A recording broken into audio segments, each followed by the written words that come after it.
안녕하세요, 여러분. 오늘은 환율의 증가와 감소에 따른 이제 수출업자, 수일업자의 이득과 손해에 대해서 한번 생각을 해볼 건데요. 먼저 이 통화량과 물가 사이의 관계를 이해를 하시면 좀 수업 내용이 이해하기 편하실 것 같아요. 자, 이 캐릭터는 스크루지 맥덕이라는 이제 만화 캐릭터예요. 선생님이 어릴 때 이제 인기가 많았던 캐릭터인데, 이 캐릭터, 이 오리는요, 젊었을 때 고생을 해서 정말 금고에 돈이 많아요. 그래서 실제 만화 보면 이렇게 금고가요, 엄청나게 큰 금고가 있어요. 이렇게 있는데 동네 위에 엄청나게 큰 금고가 있어요. 여기 동네가 있고요. 근데 이제 도둑들이 폭탄을 가지고 와서 이 금고를 이제 부숴요, 옆면을. 그러니까 이 동네에 이 돈이 쏟아져 나옵니다. 마치 눈이 쌓이는 것처럼 길거리에 돈이 막 쌓이게 돼요.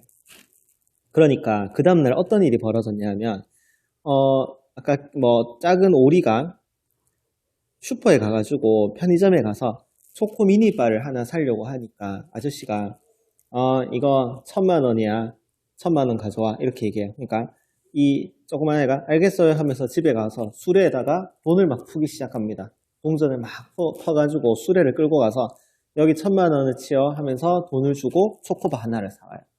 자, 이거를 통해서 우리가 알 수 있는 거는 뭐냐면, 돈이 많아졌다는 건 통화량이 많아졌다라고 이야기하거든요. 자, 통화량이 많아지게 되면 어떻게 되죠? 돈의 가치가 떨어지죠. 돈의 가치가 떨어지면 내가 똑같은 제품을 사기 위해서 더 많은 돈을 가지고 가야 된다는 거예요. 그 말은 가격이 올라간다는 말이죠. 물가는 올라가게 되는 거예요.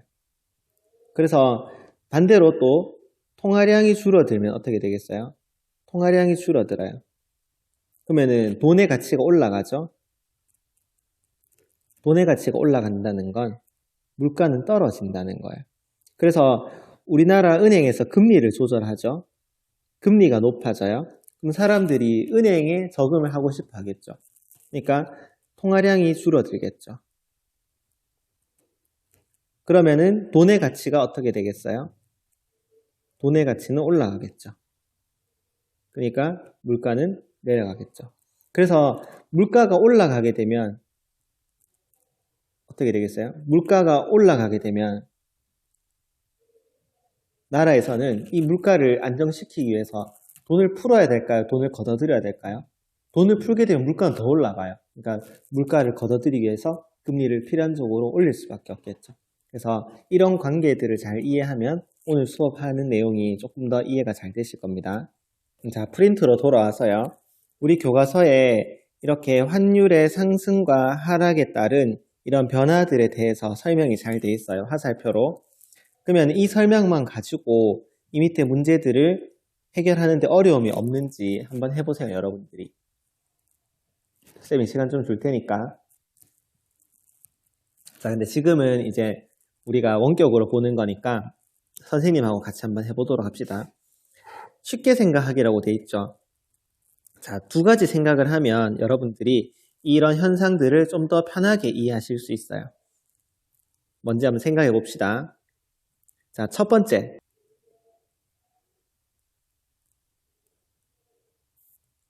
환율은 달러의 가치입니다.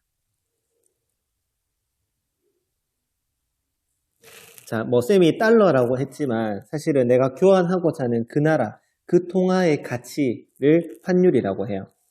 그러니까 우리가 지난 시간에 단순히 이 환율을 교환하는 어떤 비율로서 계산할 때 그냥 사용했었지만 사실은 이 환율을 그 나라의 가치라고 생각하면 돼요. 그러니까 환율이 올라간다는 건 달러의 가치가 올라간다는 거예요. 그러니까 환율이 올라간다는 건 우리나라 돈이 더 많이 필요하다는 거니까 그만큼 달러의 가치가 높아졌다는 뜻이에요. 그래서 환율이라는 것은 달러의 가치다. 환율이 올라간다는 건 달러의 가치가 올라간다는 거다. 이렇게 생각하시면 좀 편하게 생각하실 수 있고요. 두 번째, 수출업자는 어떤 사람이에요? 수출업자는 우리나라에서 물건을 생산해서 외국에 가서 물건을 팔아서 달러를 버는 사람이죠. 달러를 버는 사람이다.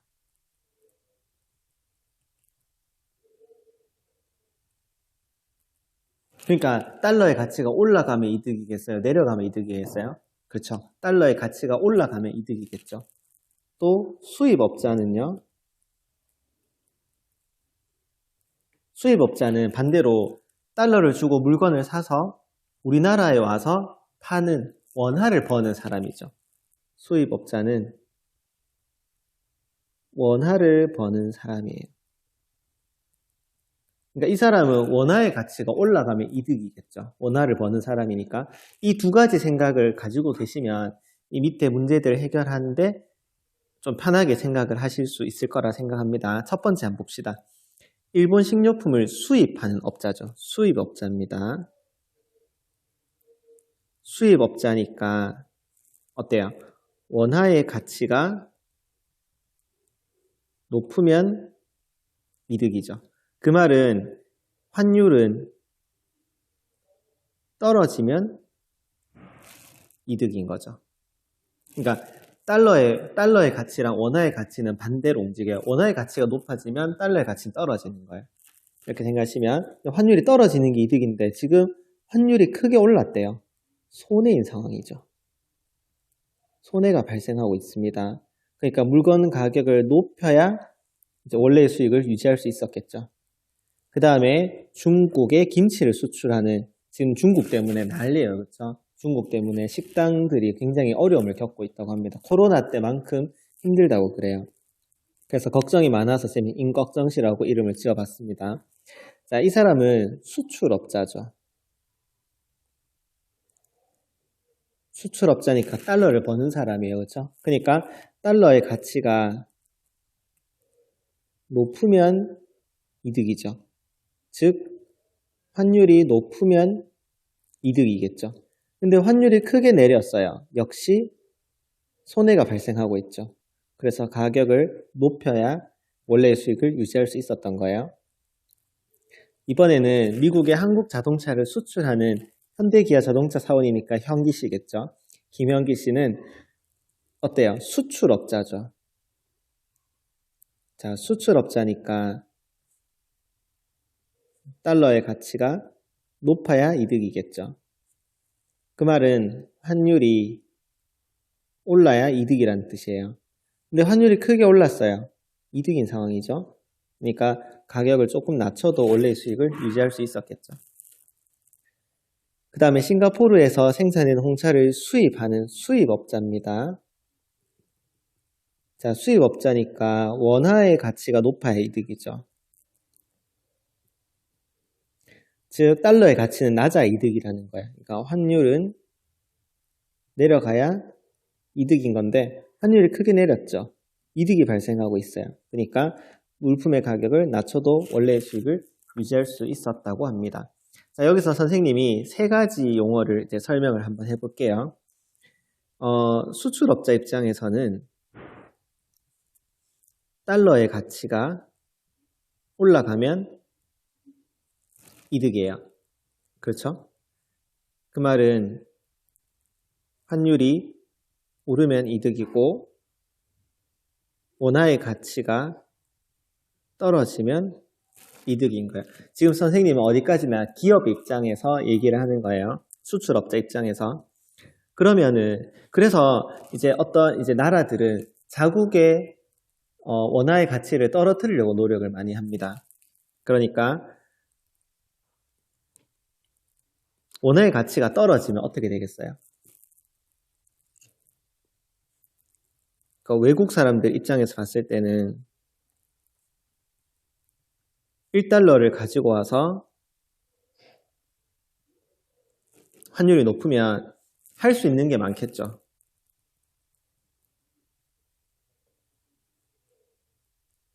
그러니까 자기 나라에서는 초코바 하나밖에 못 사 먹는데 만약에 어떤 나라에 1달러를 들고 갔는데 숙식까지 다 해결할 수 있다면 엄청나게 그 나라로 가고 싶어 하겠죠. 그래서 관광이 늘어납니다.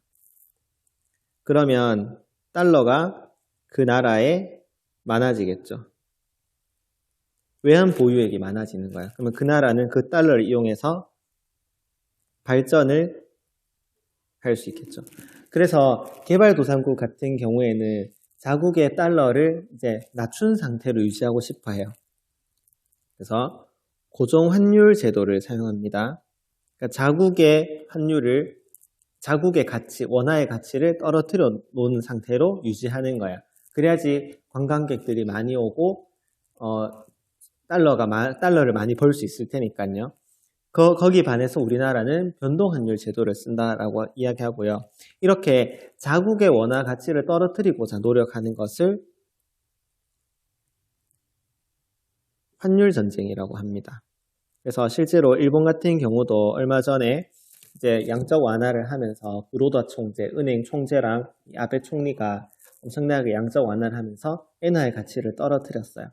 그래서 미국이 너무 그렇게 너희 통화량을 너무 증대시켜서 그렇게 엔화의 가치를 떨어뜨리면 안 돼. 이렇게 이제 눈치를 주니까 어떻게 했어요? 일본이 미국하고 중국하고 이제 관계가 안 좋으니까 미국한테 찰싹 달라붙어서 미국 말이 맞다. 이렇게 응원해주고 트럼프 대통령한테 비싼 골프채도 선물해주고 그러면서 트럼프 대통령이 너무 근데 심하긴 하지만 이렇게 약간 이제 허용을 해줬죠.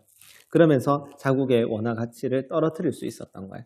그러니까 그렇게 하기 위해서 각 나라별로 굉장히 신경을 많이 쓰는데요. 이런 거를 이제 환율 전쟁이라고 합니다. 그리고 용어 하나만 더 이야기를 하면요. 출혈 수출이라는 용어가 있어요.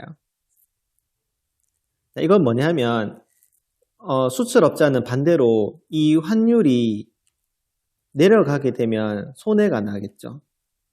그러면 아까 좀 전에 사장님들이 했던 것처럼 물건의 가격을 올려야 이 손해를 이제 어떻게 상쇄시킬 수 있을 텐데 그렇게 물건 가격을 올릴 수 있나요? 그러면 거래처가 끊어지겠죠. 그래서 이 거래처와의 신뢰를 유지하기 위해서 어쩔 수 없이 출혈을 감수하고 기업은 뭐 구조조정을 하든지 이런 이제 피를 흘려가면서 그 거래를 유지하고자 노력을 하는 거예요. 그거를 출혈 수출이라고 이야기하고 이 단어를 통해서 이제 거래가 단지 이윤만이 중요한 게 아니라 기업 간의 신뢰가 그만큼 중요하다라는 이야기를 할 때 이 출혈 수출이라는 용어를 사용한다고 합니다. 자, 그러면 이어서 우리가 이 뒤에 거를 한번 보도록 합시다. 자, 이번에는 원달러 환율이 오르는 추세래요. 이건 쌤이 만든 문제인데 좀 정확한 문제는 아니고 이제 갚아야 되는 돈의 관점에서 한번 생각해 봅시다. 원화의 관점에서 한번 생각해 봅시다. 자, 미국 여행을 갔어요. 마음에 드는 물건이 있어요. 그러면 내가 만약에 10달러라고 합시다. 그러면 지금은 내가 이거를 10달러 주고 샀다는 것은 사실상 10,000원 정도 주고 산 건데 이게 환율이 오르게 되면 어떻게 변해요? 이게 2만원이 환율이 만약에 2배가 됐다면 2만원을 내고 갚아야 되는 상황이 될 수도 있는 거예요. 그러니까 신용카드를 쓰면은 한 달 뒤에 갚는 거죠. 한 달 뒤에 원화로 갚아야 되는데 그때 당시에 내가 10달러를 썼다면 우리나라 돈으로 했을 때 10,000원을 실제로 10,000원에 이 물건을 사는 그런 셈이었다면 이제 한 달 뒤에 환율이 2배 뛰고 난 다음에 이제 내가 그 10달러에 대한 대금을 갚으려고 보니까 실제로 원화로는 2만원을 지불해야 된다는 거죠. 그러니까 더 손해가 나겠죠. 그래서 환율이 오른 추세니까 이때는 달러를 쓰는 게 이득이겠다라고 생각할 수 있다는 거죠. 실제로는 비슷해요. 왜냐하면 내가 그 달러를 보유하고 있었다. 쓰지 않고 대신 보유하고 있었다. 이렇게 생각하면 사실은 비슷한데 이제 그냥 이제 갚아야 되는 관점에서만 이렇게 생각해 볼 수 있다는 거죠. 자, 환율이 오르는 추세입니다. 자, 그러면 수출업자가 이득일까요? 수입업자가 이득일까요? 수출업자는 달러를 버는 사람이니까 달러의 가치가 올라가면 이득이죠. 수출업자가 이득인 상황이에요. 그래서 뭐 주식은 단순하게 이렇게 결정되진 않지만 그냥 쌤이 예를 들어 본 거예요. 삼성전자, 현대자동차 같은 경우는 약간 수출에 의존하는 회사죠. 그 다음에 포항제철, 한국전력 같은 경우는 원자재를 수입해야 되는 회사죠. 철을 수입하거나 석유를 사서 전기를 만드는 이제 수입에 좀 더 의존도가 많은 이런 회사예요. 그러면은 어떤 기업이 이득을 볼까요? 삼성전자, H자동차 주식을 사야 되겠죠. 매수한다고 합니다. 주식 사는 거를. 그 다음에 포항제철, 한국전력은 팔아야 되겠죠. 매도한다. 이런 식으로 우리가 대략적으로 생각을 해볼 수 있고요. 문제 3번 한번 봅시다. 한국은행이 금리를 낮추었어요. 그래서 원화 통화량을 증대시켰습니다. 자, 돈이 많아졌어요. 원화의 가치가 어떻게 됩니까? 떨어졌죠. 그러면 달러의 가치는 상대적으로 올라가겠죠. 그러니까 환율은 올라가겠죠. 이번에는 미국 은행이 금리를 올렸어요. 달러 통화량을 감소시켰네요. 그러면 달러의 가치는 어떻게 될까요? 통화량을 감소시켰으니까 달러의 가치는 올라가겠죠. 그러니까 환율은 올라가겠죠. 자, 환율이 하락해요. 그러면 원화의 가치는 어떻게 됩니까? 자, 이건 4번부터 한번 해봅시다. 자, 환율이 상승해요. 그러면 달러의 가치가 올라갔다는 거죠. 그 말은 원화의 가치가 내려갔다는 거예요. 자, 돈의 가치가 떨어졌어요. 그러면 우리가 똑같은 물건을 사기 위해서 더 많은 돈을 지불해야 되죠. 물가는 올라가겠죠. 마찬가지로 생각해 봅시다. 환율이 하락했다는 것은 원화 가치가 올라갔다는 거예요. 그 말은 내가 똑같이 1,000원 가지고 할 수 있는 게 많아진다는 거죠. 물건 가격이 내려간다는 거죠. 그래서 보통은 환율이 떨어지면 물가는 내려가고 환율이 상승하면 물가는 올라가고 이렇게 같은 방향으로 움직인다고 이야기합니다. 자, 그 다음에 5번의 상황은 수출이 잘 되는 상황이에요. 수출이 잘 되면 우리나라에 달러가 유입되겠죠. 달러가 많아진다는 거예요. 그러면 달러의 가치가 어떻게 됩니까? 달러 가치가 떨어지겠죠. 달러가 많아지니까 그 말은 환율은 내려간다는 뜻이 되겠죠. 그다음 6번은 이제 요즘 신문을 보면 이런 게 많아요. 백신의 등장으로 중간에 다 뛰어넘고 채권 금리가 올라가고 있습니다. 이게 왜 그럴까? 이 중간 과정이 없으면 우리가 그런 신문을 읽었을 때 그게 무슨 말인지 이해하기가 힘들겠죠. 그래서 쌤이 연결고리를 한번 만들어 본 거예요. 같이 한번 생각해 봅시다. 백신의 등장으로 경기 회복이 예상된다고 할 때 경기 회복이 된다고 보는 사람도 있고 안 된다고 보는 사람들도 있어요. 아직까지도. 우리는 지금 코로나를 극복했습니까? 백신이 나왔으니까? 사람마다 의견이 다르죠. 그렇다는 사람도 있고 아직은 뭔가 극복된 것 같지는 않다. 확진자도 늘고 있고 그러니까 경기 회복이 된 게 아니다. 이렇게 이제 얘기하는 사람들도 있는데 경기 회복이 된다라고 얘기했을 때 어떤 수치들의 변화를 예측할 수 있냐면 먼저 원자재 가격은 어떻게 될까요? 자, 경기가 회복된다는 건 사람들이 이제 뭔가 물건을 막 잘 살 것 같고 기업 입장에서도 뭔가 이제 많이 만들어 놔야 될 것 같고 그렇다는 거죠. 경제 흐름이 좋아진다는 거잖아요. 그렇죠? 그러니까 사람들도 다시 많이 사기 시작하고 기업들도 잘 팔기 시작한다는 거예요. 그럼 기업에서는 많이 만들려고 하겠죠. 많이 만들려고 하면 당연히 원자재를 많이 사야 되겠죠. 그러니까 원자재 가격은 올라갑니다. 자, 빵을 만드는데 밀가루 가격이 올라갔어요. 그럼 빵의 가격도 당연히 올라가야 되겠죠. 물가는 올라가겠죠. 자, 물가가 올라가면 이때 통화량을 늘리면 물가는 더 올라가죠. 통화량을 줄여야 되겠죠. 그러니까 나라에서는 금리를 올려서 통화량을 줄이려고 노력을 할 겁니다. 그래서 금리는 필연적으로 올라가게 돼 있고요. 그 다음에 금리랑은 또 다른 이야기인데 투자 심리는 어떻게 되죠? 기업이 잘 되니까 삼성전자 잘 되려고 해요. 난 삼성전자에 투자하고 싶을까요? 안 하고 싶을까요? 투자하고 싶겠죠. 뭔가 이제 잘 되려고 하니까 투자 심리 회복되겠죠. 자, 국채라는 것은 정기예금 같은 거예요. 그러니까 내가 나라의 그러니까 고정금리라는 거죠. 나라의 어떤 특정한 이율, 뭐 2%면 2%, 3%면 3% 이렇게 정해진 이율을 받고 나라한테 돈을 빌려주는 거예요. 그걸 국채라고 하는데요. 그러니까 이거를 사람들이 이 고정된 금리를 항상 받을 수 있기 때문에 안전자산이라고 이야기합니다. 그러면 내가 고정된 금리의 제품을 뭔가 이 국채를 사고 싶을까요? 아니면 주식에 투자하고 싶을까요? 더 수익률이 큰 곳에 투자하고 싶어 하겠죠.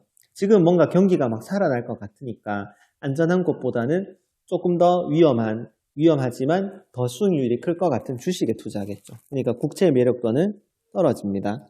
그러면 국채의 가격도, 매력도가 떨어지니까 당연히 가격도 내려가겠죠. 자, 이때 채권금리라고 나오는데 이 채권금리라는 말에는 두 가지 말이 이제 다른 개념이 들어있어요. 그러니까 액면금리라고도 하고 쿠폰금리라고 해요. 이거는 아까 선생님이 얘기했듯이 고정된 금리를 말하는 거예요. 그러니까 이거는 2%짜리 국채입니다. 이렇게 이제 발행을 해요. 그러면은 이거는 변하지 않는 거예요. 자, 그리고 채권의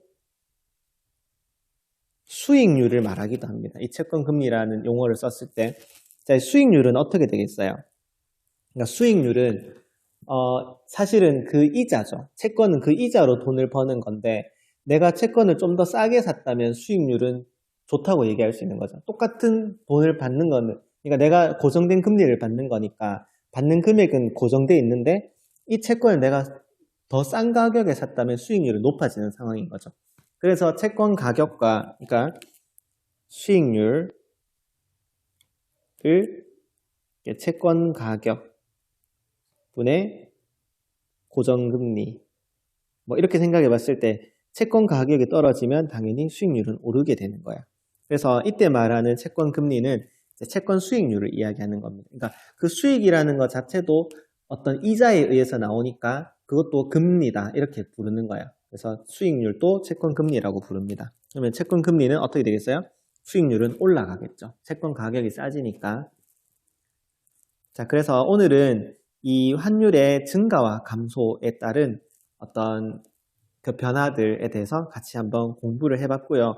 선생님이 이렇게 쌤도 잘 몰라서 이제 공부를 막 하고 있는데 이 환율에 대해서 이해를 하는 게 경제에 대해서 한 7, 80%는 이해하는 거다라고 사람들이 설명을 합니다. 그만큼 중요한 내용이니까 다시 한번 생각해보고 복습을 하시면 도움이 될 것 같습니다. 감사합니다.